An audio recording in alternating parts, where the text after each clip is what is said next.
Ұлы ақынымыз Абай Құнанбаевтың 175 жылдығына арналған «Абайды оқимыз» атты челлендж эстафетаға арнап, Абайдың мына өлең жырын арнаймын. Өлсе өлер табиғат, адам өлмес. Өлсе өлер табиғат, адам өлмес.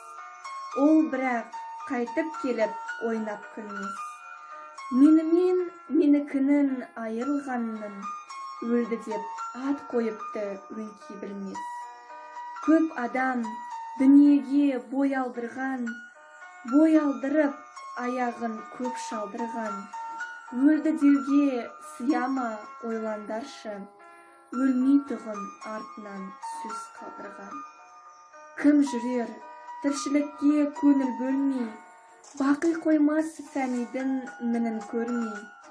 Міні қайда екенін біле алмассың, терең ойдың телміріп соңына ермей.